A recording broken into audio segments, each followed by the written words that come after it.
Next, osmotic diuretics ആണ്. Osmotic diureticsനകത്ത് mannitol, glycerol and isosorbide വരുന്നുണ്ട്. So by increasing the plasma concentration of these substances, osmolarity of the plasma will also get increases. So osmotic activity എന്ന് പറയുന്നത് extracellular ഫ്ലൂയിഡിൽ നിന്ന് intracellular ഫ്ലൂയിഡിലേക്കുള്ള ഒരു shift ആണ് അല്ലെ osmotic ആക്ടിവിറ്റിയെ തീരുമാനിക്കുന്നത്. അപ്പം എക്സ്ട്രാസെല്ലുലാർ ഫ്ലൂയിഡിന്റെ അകത്തേക്കുള്ള ഷിഫ്റ്റ് കൂടുന്നു, ഗ്ലോമറുലാർ ഫിൽട്രേഷൻ കൂടുന്നു, വാട്ടറിന്റെ റീഅബ്സോർപ്ഷൻ കുറയ്ക്കുന്നു. ഇത് ഡൈവേഴ്സിന് കാരണമാണ്. ഓക്കെ, സോ നമ്മൾ മാനിറ്റോളോ ഗ്ലിസറോളോ ഐസോസോർബൈഡ് ഡൈനൈട്രേറ്റോ കൊടുത്താൽ മാനിറ്റോൾ എന്ത് ചെയ്യും? പ്ലാസ്മ ഓസ്മോളാരിറ്റി കൂട്ടുന്നു, ഇൻട്രാസെല്ലുലാറിൽ നിന്ന് എക്സ്ട്രാ സെല്ലുലാറിലേക്കുള്ള ഫ്ലൂയിഡിന്റെ ഷിഫ്റ്റ് കൂട്ടുന്നു, എക്സ്ട്രാ സെല്ലുലാർ വോളിയം കൂട്ടുന്നു, ഡൈയൂറിസിസ് ഉണ്ടാക്കുന്നു. മാനിറ്റോൾ പ്രധാനമായിട്ടും ഓസ്മോട്ടിക് ഡൈയൂറിറ്റിക് ആയിട്ടാണ് ഉപയോഗിക്കുന്നത്. adverse effect എന്താണ്? increase in extracellular volume and can cause pulmonary edema. So okay, so ഈ ഒരു extracellular volume കൂട്ട് pulmonary edema, headache, nausea, vomiting ഒക്കെ ഉണ്ടാവാനുള്ള സാധ്യത കൂടുതലാണ്. മനസ്സിലായോ? ദെൻ ഇൻട്രാക്രേനിയൽ ടെൻഷൻ കുറയ്ക്കാൻ മാനിറ്റോൾ ഉപയോഗിക്കാറുണ്ട്. ഇപ്പം ഹെഡ് ഇഞ്ചുറിയോ ട്യൂമറോ ഒക്കെ വന്ന് നമ്മൾ ഇൻട്രാക്രേനിയൽ ടെൻഷൻ കുറയ്ക്കാനായിട്ട് ഉപയോഗിക്കും. ദെൻ ഇൻട്രാ ഓക്കുലർ പ്രഷർ കുറയ്ക്കാൻ നമ്മൾ എന്ത് ഉപയോഗിക്കും? We will use mannitol. Okay, മനസ്സിലായോ? Next is newer drugs. Newer drugs എന്താ? Vasopressin antagonist. ഓക്കെ, ന്യൂവർ ഏജന്റിനകത്ത് വരുന്നതാണ് വാസോപ്രസിൻ ആന്റഗോണിസ്റ്റ് അല്ലെങ്കിൽ വാപ്റ്റൻസ് എന്ന് നമ്മൾ വിളിക്കും. കോണി വാപ്റ്റൻ, ടോൾ വാപ്റ്റൻ, ലിക്സി വാപ്റ്റൻ എന്നൊക്കെ പറയും. ഇത് ആർജിനിൻ വാസോപ്രസിൻ ആന്റഗോണിസ്റ്റ് ആണ്. ഇവരെന്താ ചെയ്യുന്നതെന്ന് വെച്ചാൽ നമ്മുടെ ADH ഉണ്ടല്ലോ, ഇതിനെ കളക്ടിങ് ട്യൂബ്യൂൾസ് ഇൻഹിബിറ്റ് ചെയ്യും. They act by inhibiting the ADH. Okay, so free water diurese ഉണ്ടാകും. Vasopressin antagonist. Next SGLT2, sodium glucose co-transporter inhibitor. So dapagliflozin, empagliflozin, canagliflozin ഒക്കെയാണ് SGLT2 inhibitors. Okay, so newer agents-നകത്ത് വരുന്ന ഈ ഗ്ലിഫ്ലോക്സിൻ, ഡാപ്പ, Gana ഒക്കെ വരുന്നത് SGLT2 inhibitors are. These enzymes, they will inhibit the reabsorption of glucose, promotes the excretion. So ഇവരെ നമുക്ക് ഡയബറ്റീസിന്റെ ട്രീറ്റ്മെന്റിൽ നമുക്ക് എന്ത് ചെയ്യാം? ഈ SGLT2 ഗ്ലിഫോക്സിൻ നമുക്ക് ഡയബറ്റിക് ആയിട്ട് ഉപയോഗിക്കാം, ആന്റി ഡയബറ്റിക് ആയിട്ട് ഉപയോഗിക്കാം. ഓക്കെ, ഇനി ഒരു ചാപ്റ്ററും കൂടെ ഉണ്ട്, ആന്റി ഡയോറിറ്റിക്സ്. ആന്റി ഡയോറിറ്റിക്സ് എന്താ? This will decrease of the urine output. Okay, diuretics will increase the sodium and water output.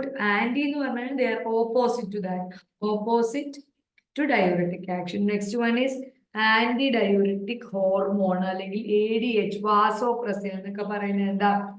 Anti-diuretic hormone is released from the posterior lobe of pituitary with oxytocin. So ആന്റീരിയറിന്റെ അകത്താണ് പ്രധാനമായിട്ടും ഈ പറയുന്ന ഹോർമോണുകൾ, ലൂട്രൈസിങ് hormones, പ്രൊജസ്ട്രോൺസ് ഒക്കെ release ചെയ്യുന്നത് anterior pituitary. ആ posterior pituitary ADH ആ release ചെയ്യുന്നത്. It is have a vasopressor effect. അതിനെ നമ്മൾ വാസോപ്രസിൻ എന്ന് വിളിക്കും. ദ ഡിഗ്രി ഓഫ് ഡീഹൈഡ്രേഷൻ അല്ലെങ്കിൽ circulating blood volume will influence the secretion of ADH. ADH എന്ന് പറയുന്നത് രണ്ട് റിസപ്റ്ററിലാണ് ആക്ട് ചെയ്യുന്നത്, V1 and V2. V1 act ചെയ്യുന്നത് വാസോ കൺസ്ട്രിക്ഷൻ, V2 ആക്ട് ചെയ്യുന്നത് will മീഡിയേറ്റ് water retention. V1 constriction, V2 retention. Okay, മനസ്സിലായോ? This water retention will decrease the amount of water in the urine. യൂറിനിൽ എത്ര water വേണോ ആ എമൗണ്ട് കുറയ്ക്കുന്നു.